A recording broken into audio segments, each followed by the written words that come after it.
ওয়াকালাল্লাযীনা কাফারু লা তাসমাউ লিহাযাল কুরআন আলগাউ ফিহি লাআল্লাকুম তাগলিবুন। সূরা হামিম আস-সিজদার 26 নম্বর আয়াত।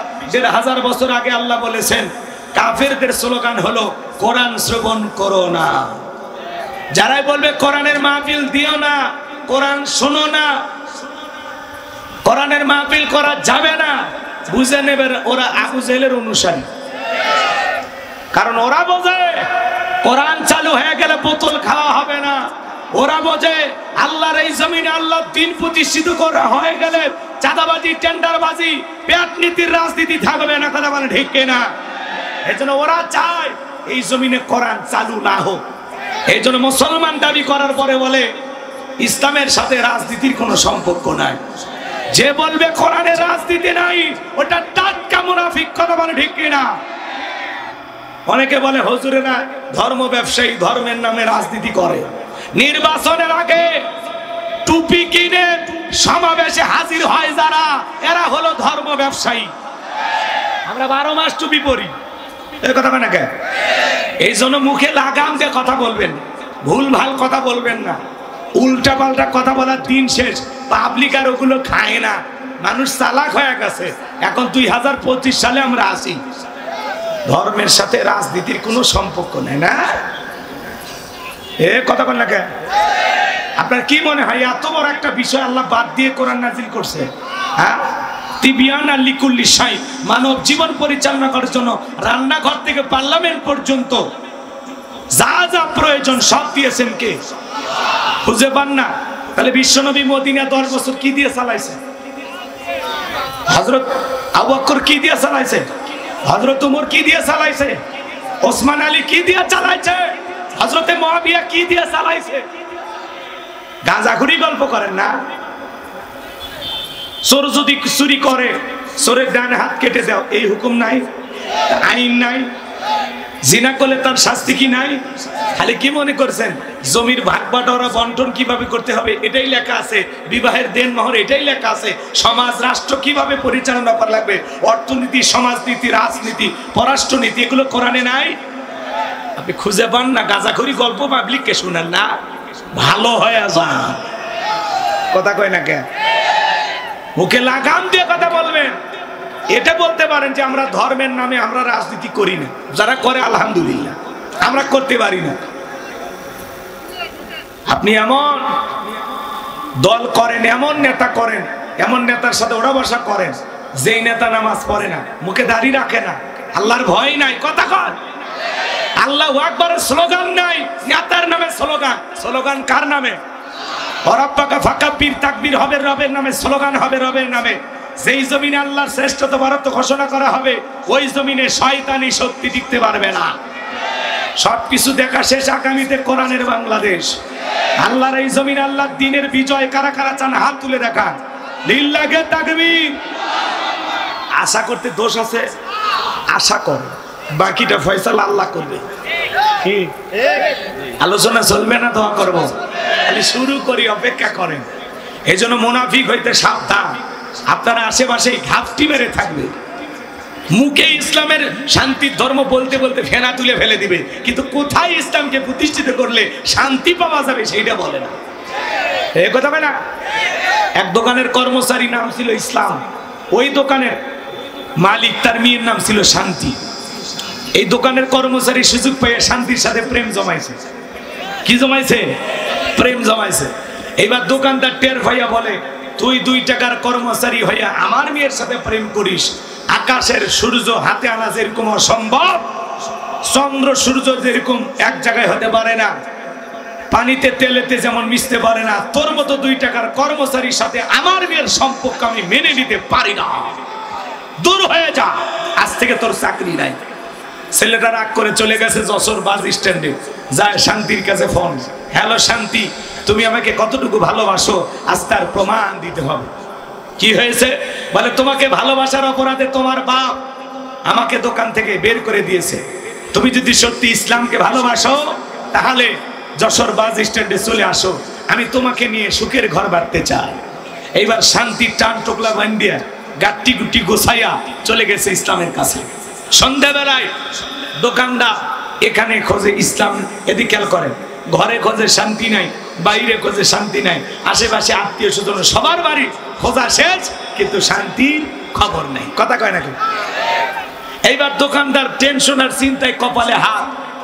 দোকানে যারা আসতেছে কাস্টমার বলে, ভাই দেখে মনে হয় চিন্তায় আছেন, কি সমস্যা? বলে শান্তি নাই। কি আপনার ভাগ্যে শান্তি নাই নাকি আপনার মেয়ে শান্তি নাই, কোনটা? তখন বলতেছে, ভাই আমার মেয়ে শান্তি নাই।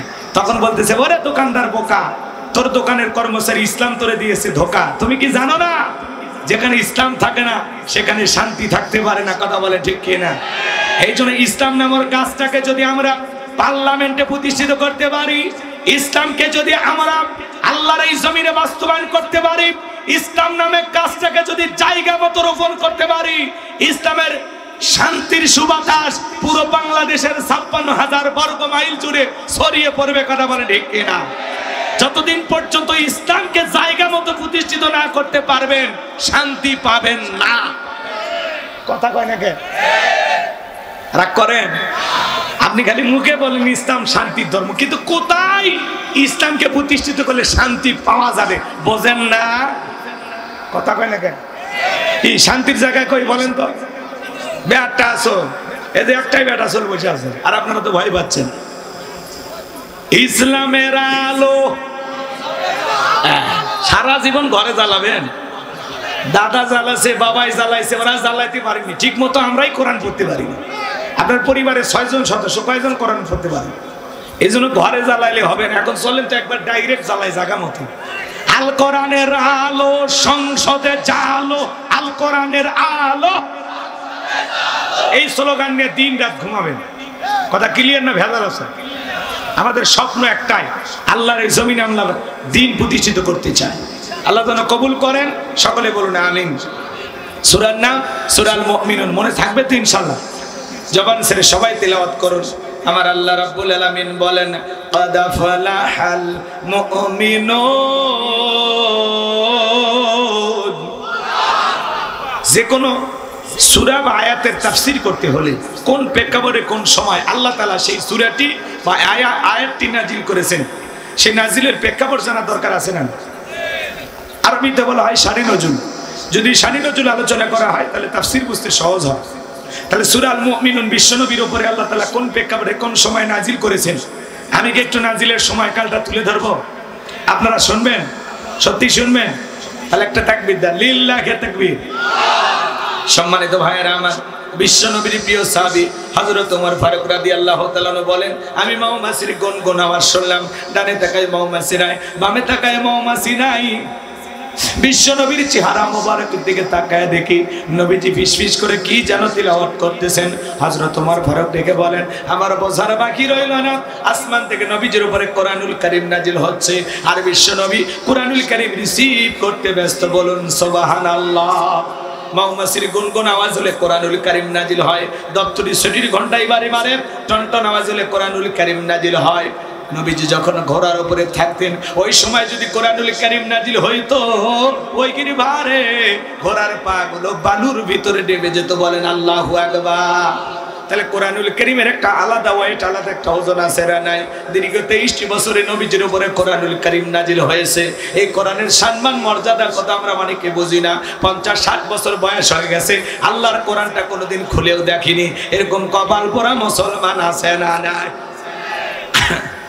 8টি পদ্ধতি নবীজির উপরে কোরআনুল কারীম নাজিল হয়তো, বলতে গেলে লম্বা সময় লাগবে, এত সময় আমার হাতে নাই। হযরত ওমর ফারুক ডেকে বলেন, নবীজির কোরআনুল কারীম রিসিভ করা শেষ হয়ে গেল। বিশ্বনবী সাহাবায়ে কেরামদের দিকে মুখ ঘোরায় ডেকে বলেন, ও আমার সাহাবীরা, এই মাত্র আসমান থেকে জিবরাইল এসে আমার উপরে সূরা আল মুমিনুন নাজিল করলো। জিবরাইল জানিয়ে দিলেন, নবী গো, এই 10টি আয়াতের ভিতরে আল্লাহ পাক তার আদরের মুমিন বান্দাদের জন্য 7টি কোয়ালিটি নিয়ে আলোচনা করেছেন, 7টি গুণাবলী নিয়ে আলোচনা করেছেন। কোন মুমিন যদি এই 7টি গুণে গুণান্বিত হতে পারে, 7টি গুণ দিয়ে তার জীবনটাকে সাজাইতে পারেন, আমার আল্লাহ রাব্বুল আলামিন বলেন, উলাইকা হুমুল ওয়ারিসুন আল্লাযীনা ইয়ারিসুনাল ফিরদাউস হুম ফিহা খালিদুন। আমার আল্লাহ বলেন তারা উত্তরাধিকারী হবে জান্নাতুল ফেরদাউসের, সেখানে তারা চিরকাল বসবাস করবেন। আমার আল্লাহ তাদেরকে কোনোদিন জান্নাত থেকে বের করে দেবেন না। চিৎকার মেরে বলুন সুবহানাল্লাহ। বাবা মারা গেলে ওয়ারিশ সূত্রে সন্তান যেরকম বাবার সম্পত্তির ভাগ পায়, কোন মুমিন যদি এই 7টি গুণে গুণান্বিত হতে পারে, এই 7টি কোয়ালিটি দিয়ে তার জীবন সাজাইতে পারেন, আল্লাহ পাক তাকে জান্নাতুল ফেরদাউসের ওয়ারিশ বানায় দিবেন, উত্তরাধিকারী বানায় দিবেন। বলুন সুবহানাল্লাহ। আপনার আমার টার্গেট জান্নাত না জাহান্নাম? কারা কারা জান্নাতে যেতে চান তুই হাত তুলে আল্লাহকে দেখান। আল্লাহ আমাদের সবাইকে জান্নাতুল ফেরদাউসের ওয়ারিশ হিসেবে কবুল করুন। চিল্লা বলুন আমিন। আর একটু জোরে বলুন আমিন। আরো একবার বলেন আমিন। এবার 7টা আঙ্গুল দেখান, জোরে বলেন জান্নাতে যেতে হলে কয়টা কোয়ালিটি? 7টি। জোরে বলেন কয়টি? 7টি। আরো জোরে। জোরে হলো না, উঠেই যাবে। মিছিল করার অভ্যাস করেন, সামনে মিছিল করা লাগবে। 16 বছর মিছিল করতে পারেননি, এবার মাঠ কাঁপায়া দেওয়া লাগবে। মার করে মার। এই বেটা বলছি না, একবারে ডাইরেক্ট বললে বলবে আবার হুজুর ওই আসছে, গোপনে কাজ হবে। ঠিক আছে, রাগ করতেছেন নাকি আপনারা? হ্যাঁ, বাঙ্গি মার্কা। কি মার্কা? বাঙ্গি মার্কা। আজগুবি এক মার্কা বলা লাগবে, বুঝলেন? অন্য মার্কার নাম নিলে মানুষ মনে করবে যে হুজুর বানায় এই, তখন বলবে মাহফিল তো না, হয়ে গেল জামাতের গণসমাবেশ। ঝামেলা হতে আমাদের কাজ আমরা করে যাই। চলেন আমার ভাইরা, কষ্ট হচ্ছে, বিরক্ত হয়েছেন? আপনি আপনার মতো চলবেন, আপনার মনের কথা মনে চাপে রাখবেন। ঠিক আছে? তাকবীর দেন, লিল্লাহি তাকবীর। আমার ভাইরা চলেন সামনের দিকে যায়। আমি গুনাহগার যে কথা বলতে চাচ্ছিলাম, বিশ্বনবী তখন সাহাবায়ে কেরামদের সামনে তিলাওয়াত করে শুনিয়ে দিলেন। আমার আল্লাহ রাব্বুল আলামিন বলেন, ক্বাদ ফালাহাল মুমিনুন। আল্লাহ বলেন অবশ্যই মুমিনেরা সফল, অলরেডি মুমিনেরা সফল। সফল হয়েছে তারা, ঈমান এনেছে যারা। আমরা মনে করি টাকা থাকলে সফল, ক্ষমতা থাকলে সফল, যশ খ্যাতি থাকলে সফল। আল্লাহর কাছে এগুলো সফলতার মাপকাঠি না। আল্লাহর কাছে সফল হতে পারবে তারা, ঈমান আনবে যারা। আল্লাহু আকবার। বর্তমানে পৃথিবীর সবচেয়ে ক্ষমতাধর ব্যক্তির নাম হলো ডোনাল্ড ট্রাম্প। গতকালকে 47তম প্রেসিডেন্ট হিসেবে শপথ গ্রহণ করেছেন। এই ডোনাল্ড ট্রাম্প শপথ গ্রহণ করার পরে নাইসা গাইয়া জনসম্মুখে বউকে কিস করছে। নেতা বোঝেন না, বাইবেলের উপরে হাত রাখেনি, সাইড থেকে হাত রেখে শপথ গ্রহণ করছে। শপথ গ্রহণ করিয়া ডোনাল্ড ট্রাম্প কি করছে? নাচানাচি শুরু করছে, ডান্স করতেছে, বউকে সাথে নিয়ে নাচতেছে নাচতেছে। আবার জনসম্মুখে সবার সামনে বউকে ধরে কি করছে? কিস করছে। বোঝো না যুবক? রাগ করতেছেন? এদের ভিতরে তো এরা কি মুসলমান? এরা কি খ্রিস্টান? এদিক খেয়াল করে, এরা তো আল্লাহর ভয় করেন, এদের লাজ লজ্জা বলে কিছু নেই। রাগ করতেছেন? এই পৃথিবীর বর্তমানে সবচাইতে বেশি বয়সের প্রধানমন্ত্রী হল। ৭৮ বছর পার হয়ে গেছে ডোনাল্ড ট্রাম্প, আমেরিকার ইতিহাসে সবচেয়ে বেশি বয়সে প্রধানমন্ত্রী। ডোনাল্ড ট্রাম্প শপথ গ্রহণ করে নাচানাচি শুরু করে দিয়েছে। তাহলে চিন্তা করেন, আমরা মনে করি ডোনাল্ড ট্রাম্প বুঝি সফল না। আপনাদের এলাকায় একজন রিক্সা চালক, ভ্যান চালক কাঁচা তরি তরকারি বিক্রি করে বাজারে, জিগর গাছা বাজারে তরি তরকারি বিক্রি করে। লোকটা যদি ইমানদার হয়, আজান দেওয়ার পরে মসজিদে গিয়ে মাথা নত করে যদি আল্লাহকে সিজদা দেয়, পৃথিবীর বড় নেতা ডোনাল্ড ট্রাম্পের চাইতে ওই সবজি বিক্রেতা ইমানদারের দাম কম না বেশি? তার মানে ইমান আছে যার, আল্লাহর কাছে দাম আছে তার।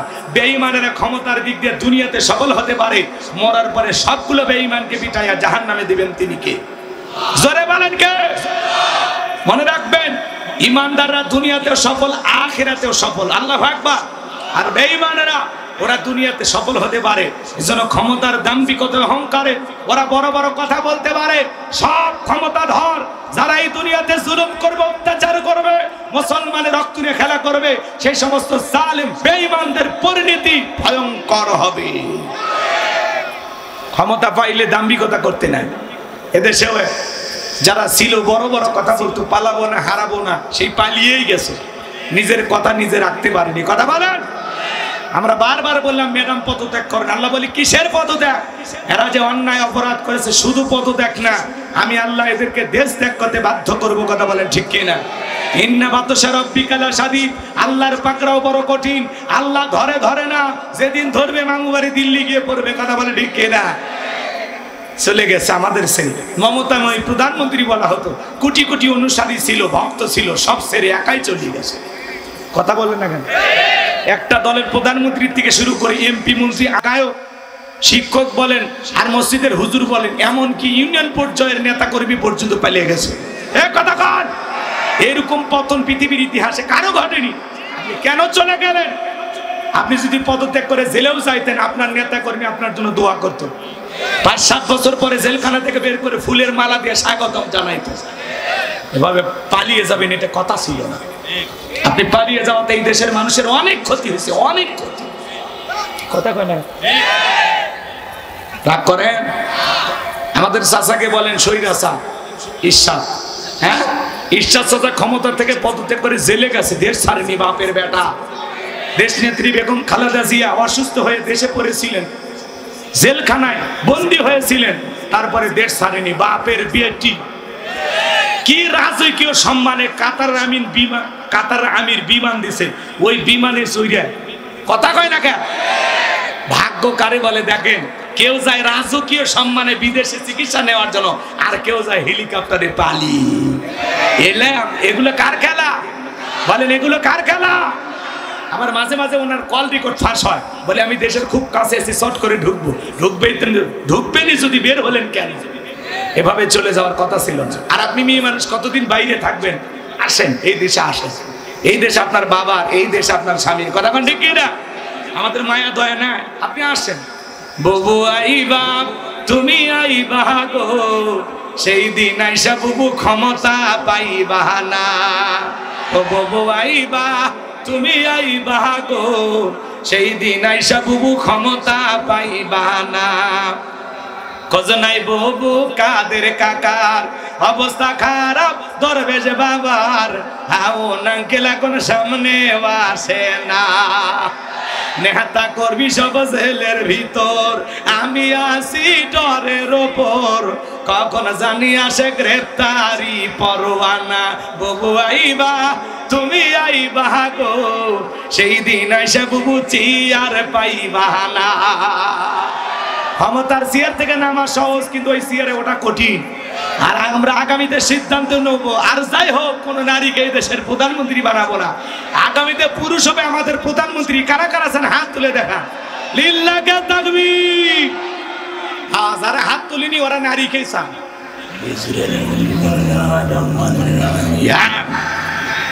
হাত তুলবে চায় না, হাত তুলবে চায় না কেন? হাত তুললেন না কেন? যেই দলেরই হোক আমরা পুরুষ চাই, পুরুষ হবে আমাদের অভিভাবক। কথা বল। মেয়ে মানুষের রাগ বেশি, জেদ বেশি, অভিমান বেশি। দেখেন না, স্বামীর সাথে ঝগড়া লাগে, বাড়িতে হাড়ি পাতিল ভেঙে ফেলে দেয়, স্বামী তুলে আছাড় মারে।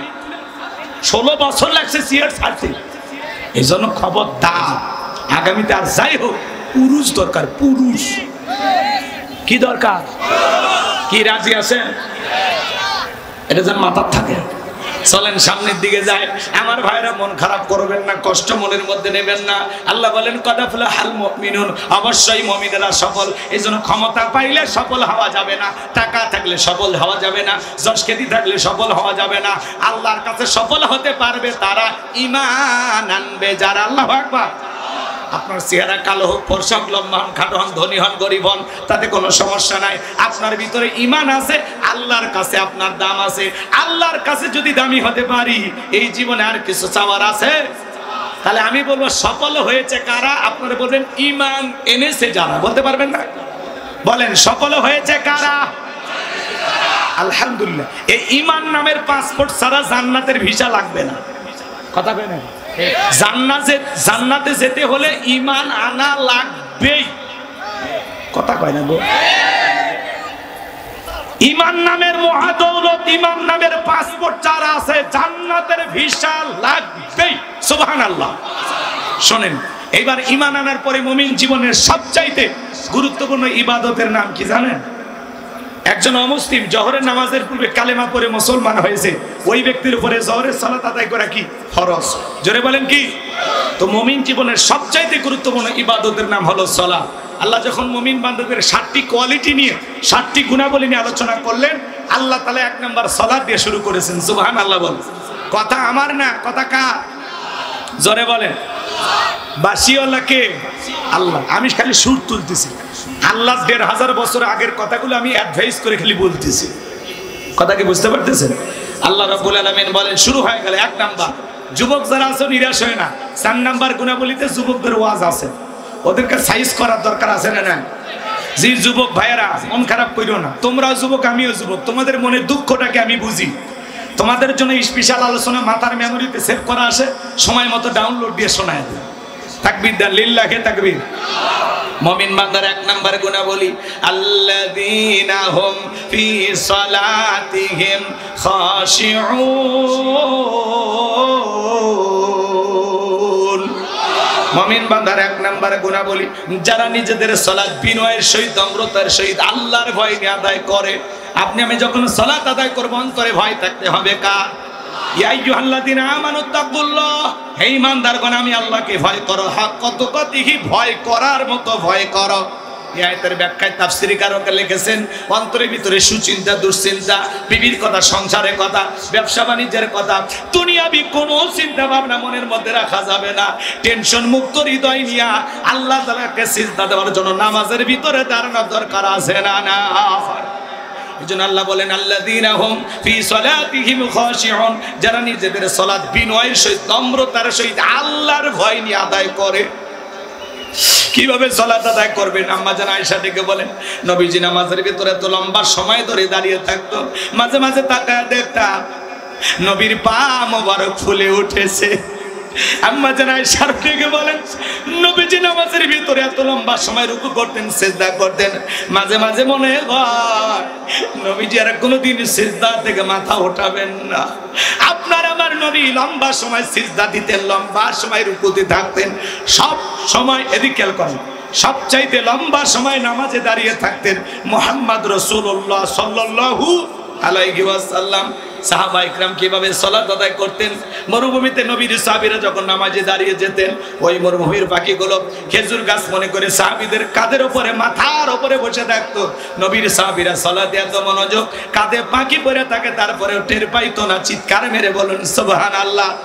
আর আপনি আমি মশা যদি পরে এই হাতে এই জায়গা নিয়ে যা, আগে মশা মারে তারপরে সূরা ধরে। কথা কয় না? হযরতে তালহা রাদিয়াল্লাহু তাআলা সালাত আদায় করতেছিলেন, ছেলেটা খেলা করতেছিল, জঙ্গল থেকে সাপ এসে সন্তানটাকে পেঁচিয়ে ধরেছেন। স্ত্রী মানুষজনকে ডাকলেন, ছেলেটাকে বিপদ মুক্ত করলেন। হযরতে তালহা নামাজ শেষে জিজ্ঞাসা করে, বিবি রে, বাড়িতে এত মানুষজন, ব্যাপারটা বুঝতে পারলাম না। দেখে বলে, স্বামী আপনি যখন নামাজে দাঁড়িয়ে গেছেন, জঙ্গল থেকে সাপ এসে সন্তানটাকে পেঁচিয়ে ধরেছিল, আমি মানুষজনকে ডাকলাম, ছেলেটাকে বিপদ মুক্ত করলাম। এত ঘটনা আপনার চোখের সামনে ঘটে গেল, আপনি কি কিছুই বলতে পারেন না? হযরতে তালহা ডেকে বলেন, বিবি রে, নামাজের মধ্যে মন যদি এদিক সেদিক চলে যায়, তাহলে নামাজ তো আর নামাজ থাকে না। বলুন সুবহানাল্লাহ। আর আপনি আমি নামাজ পড়ি যশোরে, মন চলে যায় ভারতের বর্ডারে। নামাজ পড়ে জিগর গাছা, মন চলে যায় পীর গাছা। কথা হয় না? নামাজের ভিতরে দাঁড়ায় মন খালি ছটফট করে। নামাজ পড়ে বগুড়া, মন চলে যায় মাগুরা। নামাজের মধ্যে দাঁড়ায় আমাদের মন স্থির থাকে না, আমাদের মন খালি ছটফট করে। এই জন্য ভাইয়েরা আমার, মাঝে মাঝে দুনিয়াবি এত কথা নামাজের মধ্যে মনে হয়, নামাজ 2 রাকাত না 3 রাকাত মনে থাকে না। মাঝে মাঝে দুনিয়াবি এত কথা নামাজের মধ্যে মনে হয়, সিজদা 2টা দিলাম না 1টা দিলাম, মনে থাকে না? আছে না নাই? নামাজের ব্যাপারে আমরা বড় তাড়াহুড়া করি। এক চাচা এত তাড়াহুড়া করে ওযু করছে, এক ঠ্যাং না 2 মসজিদে ঢুকছে, টাইসালা মসজিদ পিছলা খায়া, চাচা একদিক লঙ্গি একদিক, তাও বলে আল্লাহু আকবার। মানুষ বলে চাচাকে লঙ্গি ঠিক করেন, কারণ আগে জামাত ধরি। কথা কয় না? এত তাড়াহুড়া করে নামাজ পড়লে হবে না। জোহরের 4 রাকাত সুন্নাত, ইমাম আর মুসল্লি একসাথে নিয়ত বেঁধেছে, ইমামের 2 রাকাত হওয়ার আগে মুসল্লি 4 রাকাত শেষ। হুজুর এবার জিজ্ঞাসা করছে, বাজান আমার 2 রাকাত হয় না আর আপনার 4 রাকাত হয়ে গেল। বলে, হুজুর আপনাদের চর্চা কম। হুজুরের এরকম নামাজে আছে না নাই বাজান? এত তাড়াহুড়া করে নামাজ পড়া যাবে না। 2 মিনিটে 2 রাকাত, 4 মিনিটে 4 রাকাত, এই 4G 5G গতি নামাজে আল্লাহকে পাওয়া যাবে না। 5 ওয়াক্ত সালাত আদায় করা নফল না ফরজ? জোরে বলে। মুসলমানের কাছে যদি নামাজের ওয়াজ করা লাগে চাইতে বড় দুঃখ নাই। আজকে বাংলাদেশে জুমার নামাজের জন্য মসজিদগুলো ভেঙে 2 তলা 3 তলা করা হয়, আর ফজরের নামাজের সময় এক কাতার মুসল্লিও পাওয়া যায় না। এমন মসজিদ আছে মুয়াজ্জিন একাই আযান দিয়ে একাই নামাজ পড়ে। কি ভাই আছে? হ্যাঁ আছে আছে। তাহলে জুমার নামাজের সময় এত মুসল্লি বাকি ওয়াক্তে পাওয়া যায় না কেন? তার মানে কি ভেজাল আছে না? না, ভালো হয়ে যান বাজান। বিশ্বনবীর জামানায় ফজরের নামাজের দৃশ্য যেমন জুমার নামাজের দৃশ্য একই রকম। 5 ওয়াক্ত সালাত এটা রবের বাধ্যতামূলক ওয়ার্ডার, অবশ্যই আপনাকে আমাকে পালন করা লাগবে। নামাজ যদি নামাজের মতো আদায় করেন, আল্লাহ বলেন ফালিয়াবুদু রাব্বা হাযাল বাইত আল্লাযী আত'আমাহুম মিন জু' ওয়া আমানাহুম মিন খাউফ। আল্লাহ বলে এই ঘরের মালিকের ইবাদত করো। ইবাদত যদি ইবাদতের মতো হয়, নামাজ যদি নামাজের মতো আদায় করো, আমি আল্লাহ তাআলা তোমাদেরকে 2টা জিনিস দেব। 1 নাম্বার, রিজিকের টেনশন করা লাগবে না। যে বান্দা 5 ওয়াক্ত সালাতে মাথা নত করে আমি আল্লাহকে সিজদা দেবে, ওই বান্দার জন্য আমি আল্লাহ রিজিকের ব্যবস্থা করব। রিজিক দেওয়ার মালিক কে? ওয়ামা মিন দাব্বাতিন ফিল আরদি ইল্লা আলাল্লাহি রিজকুহা। আল্লাহ বলেন পৃথিবীতে এমন কোন বিচরণশীল প্রাণী নাই যার রিজিকের ব্যবস্থা আমি আল্লাহ আসমান থেকে করি না। ওই আটলান্টিক মহাসমুদ্রের 33,000 ফিট গভীরতল পানি নিচে থাকা ছোট্ট একটা প্রাণী, তার রিজিকের ব্যবস্থাও করবেন কে?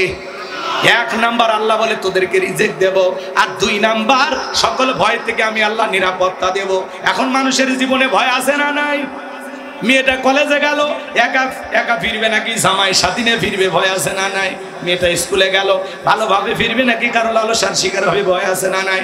রাত 2টার দিকে যশোর থেকে 2 লাখ টাকার আপনি আপনার গ্রামে আসবেন, মনে মনে ভাবতেছেন আল্লাহ এই টাকা নিয়ে মহেশপাড়া পর্যন্ত যাইতে পারবো নাকি ছিনতাইকারী কবলে পড়ে টাকা যান 2টা হারাবো, ভয় আছে না নাই? আজকে সমাজে খুন, টেন্ডারবাজি, চুরি, দুর্নীতি কোনো কিছুর অভাব নাই বাজান। এই সমাজ পরিবর্তন হবে সেই দিন, আল্লাহর আইন দিয়ে জমিনটা চলবে যেই দিন। চোর যদি চুরি করে আল্লাহর বিধান ওয়াসারিকু ওয়াসারিকাতু ফাকতাউ আইদিয়াহুমা জাযাম বিমা কাসাবা নাকালাম মিনাল্লাহ। আল্লাহ রাব্বুল আলামিন 1000 বছর আগে বিধান দিয়েছেন, চোর পুরুষ হোক আর নারী হোক, আল্লাহর বিধান, আল্লাহর ফয়সালা। চোরের অপরাধ যদি প্রমাণিত হয়, চোরের ডান হাতের কবজি কেটে দাও। একটা চোরের হাত কেটে মিডিয়াতে যদি ফলাও করে প্রচার করতে পারতাম, বাংলাদেশের সমস্ত চোরেরা চুরি করা বন্ধ করে তওবা করে আল্লাহর ওলি হয়ে যাবে। কিন্তু কে শোনে কার কথা? আজও গেল বা মনের ব্যথা। এখন উচিত কথা যদি কই, পিঠের ওপর দিয়া যাবি মই। এ আনন্দে কিছু লোক কিনা খাবে বগুড়ার স্পেশাল দই। যত দোষ নন্দ ঘোষ, সত্যটা বললে দোষ, করলে অন্যায়ের প্রতিবাদ, নামটা হবে তোমার মৌলবাদ, নামটা হবে তোমার জঙ্গিবাদ। কে আল্লাহর আইন চালু করবে? সরিষাই তো ভূত। 53 বছর ধরে এদেশে কোনো অমুসলিম প্রধানমন্ত্রী হয়নি, প্রত্যেকবার মুসলমান প্রধানমন্ত্রী হয়েছে, সরকার হয়েছে, কিন্তু নামাজের ন্যূনতম একটা বিল পার্লামেন্টে পাস করেনি। এই কথা বলেন না কেন? আজকে বাংলাদেশের অলিতে গলিতে ছেলে মেয়ে একে অপরকে কোপায় মারতেছে, বিভিন্ন জায়গায় হত্যাকাণ্ড ঘটতেছে না? এলে দেখে কলজাই মায়া লাগে না?